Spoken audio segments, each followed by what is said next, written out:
प्यारी सात संगत जी, राधा स्वामी जी। आज का सत्संग है परमात्मा की दया मेहर कैसे होती है। जो लोग अपने असली घर पहुंच जाते हैं उन्हीं को स्थायी आनंद तथा शांति की प्राप्त होती है। वे रचना के बंधनों को सदा के लिए तोड़कर परमपिता परमात्मा से मिलाप कर लेते हैं। वे जन्म मरण के दुखों से छुटकारा पा लेते हैं और आवागमन के चक्कर से मुक्त होकर यमदूतों के हाथों बार बार मिलने वाली यातना से बच जाते हैं। किसकी दया मेहर से हमें मालिक के दरबार में प्रवेश मिलता है? अपनी कोशिश से ही तो कभी नहीं। अपने आप तो हम कुछ नहीं कर सकते। अंतर की अगम घाटियाँ हम अपने आप कभी पार नहीं कर सकते। सब कुछ हमें सतगुरु की असीम दया मेहर की बदौलत ही मिलता है। वे हमें शब्द या नाम के साथ जोड़कर हमारे संदेह दूर करके और हमें इस माया दलदल से बाहर निकाल कर हम पर दया की दृष्टि करते हैं। हमारे सतगुरु ही हमें सच्चे मार्ग पर लगाते हैं और हमारे मन में मालिक के प्रति स्थायी प्रेम और भक्ति जागृत करते हैं। उनकी असीम दया से ही हम भजन के साथ उसे खोजते हैं, द्वार खटखटाते हैं और उसे पा लेते हैं। संसार के सब जीव प्रारब्ध के हाथ में बेबस कठपुतलियां मात्र हैं। अपने प्रयत्न से वे कुछ भी नहीं कर सकते। जिन पर वह परमात्मा अपनी दया मेहर करना चाहता है उनको मनुष्य जन्म की दात मिलती है। इन भाग्यशाली जीवों में से वह चुने हुए जीवों का ध्यान अपनी ओर खींचता है। ये भी वे आत्माएं हैं जिन्हें वे कुल मालिक अपनी असीम कृपा द्वारा माया के भ्रम जाल से छुड़ाना चाहता है, जिन्हें वह प्रकाश तथा शब्द के साथ जोड़कर वापस अपने धाम में बुलाना चाहता है।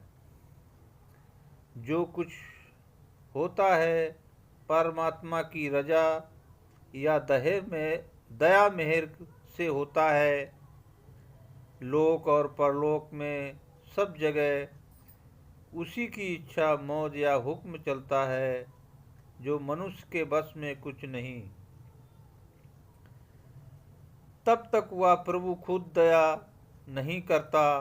हम संतों के इस मार्ग पर नहीं आ सकते। गुरु रामदास जी कहते हैं, भंडार भरे भगति हरि तेरे, जिस भावे तिस देवाई। जिस तू दे ये सोई जन पावे, होर निष्फल सब चतुराई। कहते हैं कि परमात्मा के पास भक्ति रूपी अनमोल भंडार है, पर जिसे वह देना चाहता है उसी को मिलता है। जिसे वह या दात बख्शता है उसी को भक्ति की दौलत प्राप्त होती है। यहाँ मनुष्य की बुद्धि और चतुराई किसी काम नहीं आती। जब तक वह प्रभु खुद हमें इस भ्रम जाल से बाहर निकालना न चाहे, तब तक हमारा मन पवित्र और निर्मल नहीं हो सकता। जब तक वह खुद हमें अपने आंचल में नहीं ले लेता, तब तक हम सतगुरु की दया नहीं पा सकते। और हमारा उद्धार नहीं हो सकता।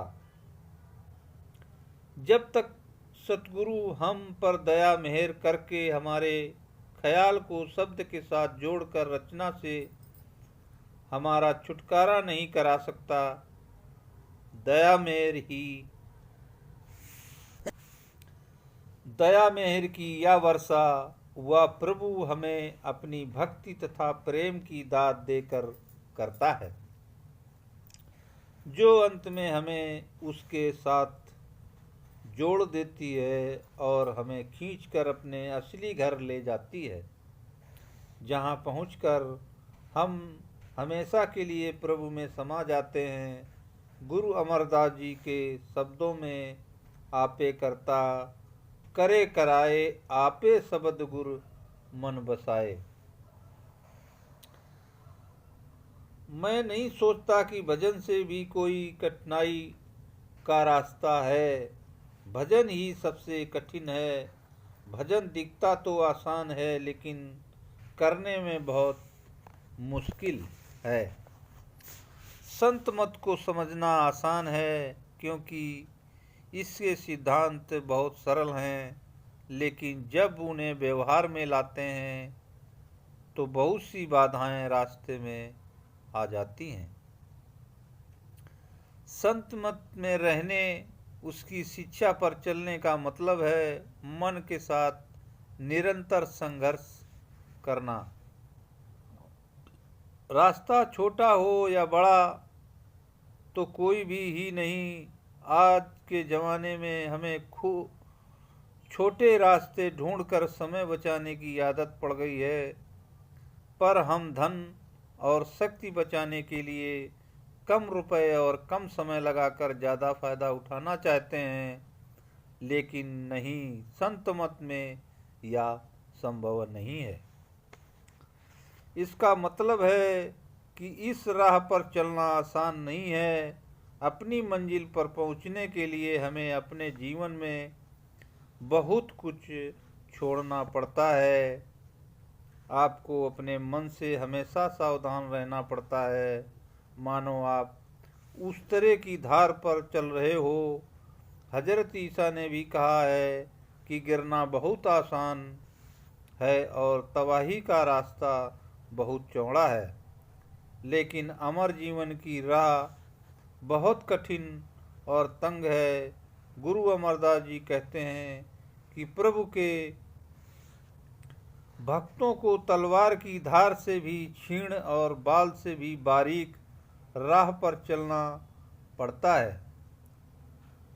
खनिय हो तिखी बाल हो, तिखी एत मार्ग जाड़ा। संतों की शिक्षा बहुत आसान है, लेकिन उस पर चलना बहुत मुश्किल है। यह मन के साथ लगातार चलने वाली लड़ाई है। हमें अपनी जिंदगी का पूरा तरीका ही बदलना पड़ता है। जीवन के प्रति अपना सारा दृष्टिकोण ही बदलना पड़ता है। संत मत पर चलने के लिए आमूल परिवर्तन की काया कल्प की जरूरत है, और वह आसान नहीं। इसके लिए जिंदगी में काफ़ी कुर्बानी करनी पड़ती है, उसकी रक्षा करनी चाहिए।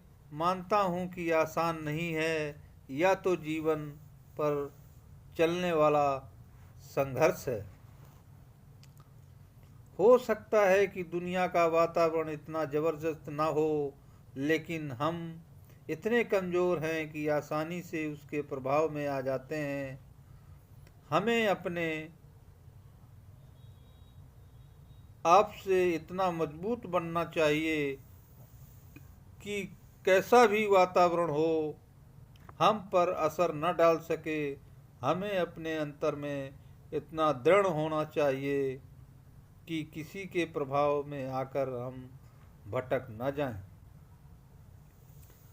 दोनों ही बातें ठीक हैं। कुछ हद तक आपको मन के विकारों से बचना चाहिए, ताकि आप अपने ध्यान को तीसरे तिल पर समेट सकें, पर आप इससे हमेशा के लिए तभी बच सकेंगे जब आपका मन अंतर के में शब्द या नाम के साथ जुड़ जाएगा और शब्द आपको ऊपर की ओर खींचने लगेगा। लेकिन उससे पहले आँखों के केंद्र में आने के लिए आपको एक हद तक संघर्ष करना पड़ता है और विषय विचारों से दूर रहने और सुमिरन तथा ध्यान करने से आप इस संघर्ष में सफल हो सकते हैं, लेकिन वह स्थायी इलाज नहीं है। आपका मन फिर इंद्रियों की ओर भागेगा। जब मन इंद्रियों के भोगों के स्वाद से कहीं नहीं अधिक अच्छे स्वाद को पाएगा, तभी वह सदा के लिए इंद्रियों से अनाभक्त हो सकता है। मैं एक उदाहरण देता हूँ। अगर आप एक नदी पर बांध बना दें तो उसके बहते हुए पानी को कुछ समय के लिए रोक सकेंगे, हमेशा के लिए नहीं। तब आसपास के इलाकों से अधिक पानी आकर नदी में भर जाएगा तो वह बांध को तोड़कर किनारों से बाहर निकल जाएगा। लेकिन अगर आप नदी के पानी के बहने के लिए एक नहर निकाल दें तो पानी को दूसरी ओर ले जाएं तो बांध भी स्थायी रूप से बना रहेगा और नदी का पानी भी दूसरी दिशा में बहने लगेगा। बगैर नहर के बांध कुछ समय के लिए ही पानी को रोक सकता है, हमेशा के लिए नहीं। इसी प्रकार सुमिरन और ध्यान की आपकी चेतना को तीसरे तिल पर ले जाते हैं और आपकी प्रवृत्तियां दबी रहती हैं, पर फिर भी कभी कभी वे उभर कर आपको बेबस बना देती हैं।